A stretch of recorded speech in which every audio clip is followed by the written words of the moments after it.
Sometimes these doors may be good, maybe shit. This one, maybe shit.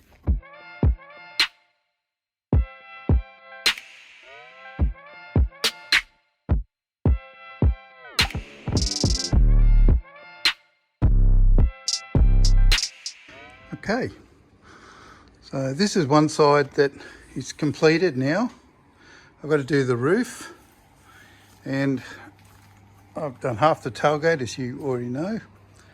Now I have to do this side. The guard's done. The door's probably pretty good because it's a new door skin. So there'll be, the occasional little bit where I miss with the hammer if it looks. So there's a little tiny dent there. They're pretty easy. They'll almost block out. Josh has been saying to me I should do some more filming. I haven't done enough filming lately. This is simply the XT door. Anyway, I'm putting that rubber on this door because I can't get it to sit right, this door. Doesn't matter where I put it, it's just wrong. So I thought the rubber, at least then I'll know it closes. So I'm not sure where I'm going to go.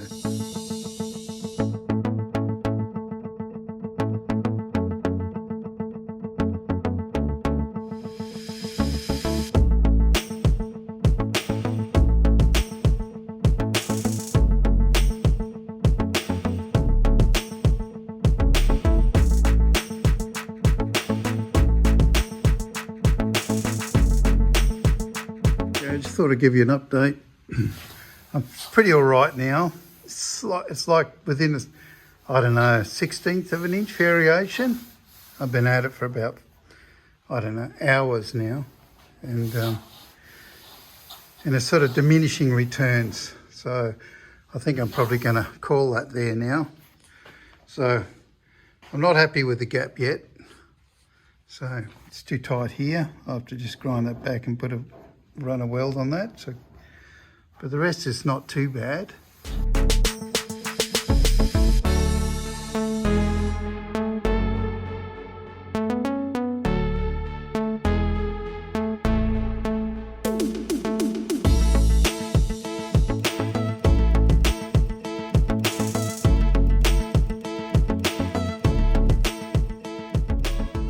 Yeah, morning all. I just thought I'd better clean up a bit of overspray. This is not the rubber that will be used on the car. This is just one I had around, which is actually in good nick still. So I've got a bit of overspray on it because I couldn't be bothered taking it off. But just the same, overspray makes them look like crap, doesn't it? I wasn't able to get this door lined up properly until I put that rubber on. So, which is an interesting phenomenon. I probably should have known that already because I've been there before, but it's been a long time and I've forgotten. But unless you put the rubber on and do it that way, you don't even know if it's going to line up. And then you end up with the problem is you can have the door all painted and ready to rock and roll. And guess what? It doesn't fit and you've got to start all over again. And I've been there before too. I'm now going to pull the locking mechanism out of this and put it into the XY. And all this stuff here. So I'll do that. I'll put you on time lapse just to amuse myself.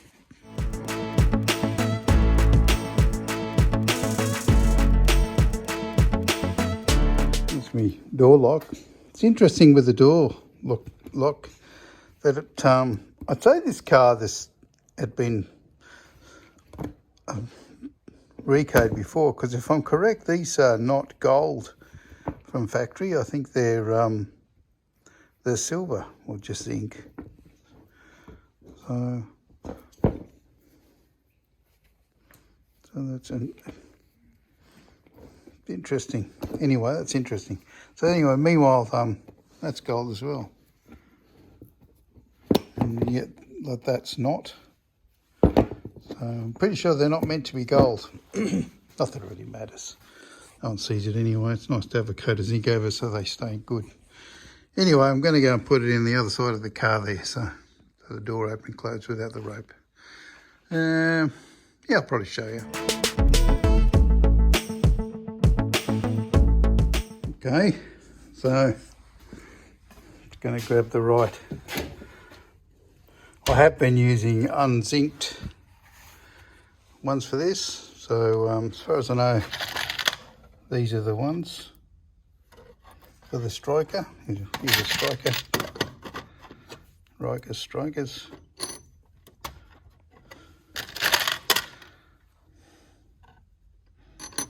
That looks pretty good. I think that's right.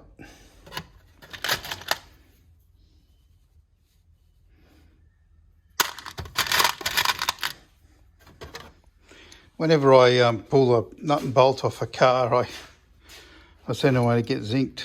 I think this should not be gold. It is. I think it was meant to be straight out silver. I'm not actually 100% sure.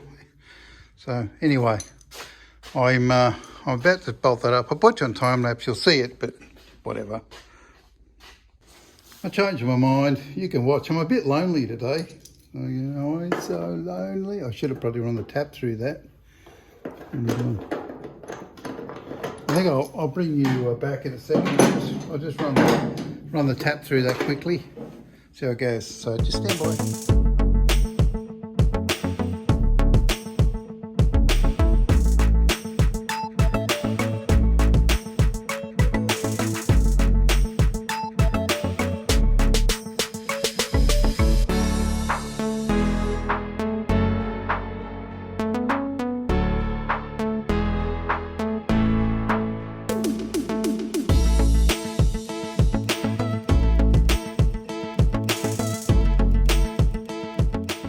Okay, well that was a ridiculous amount of time.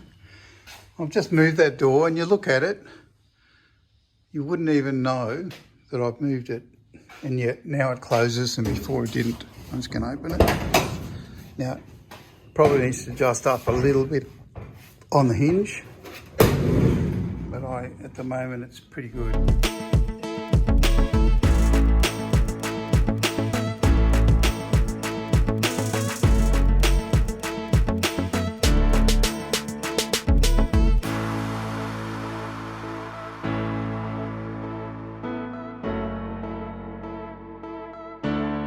Here it is, there's your gaps. That's about 8mm all the way up, except for the top bit. I'll have to do some welding on that. It's pretty straight along the bottom there, as you can see. But anyway, it's looking sweet. The lines are right and goes in and out at the right places. And, so yeah. So I'm going to get on with it now.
This is my new safety suit.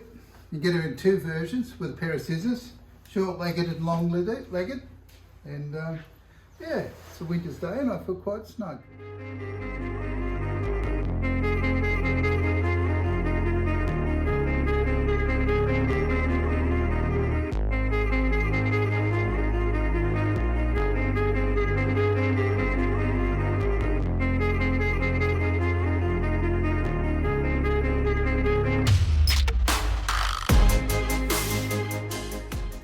Here she is, after a second coat of primer, and it's looking pretty smart. I'm quite happy with it.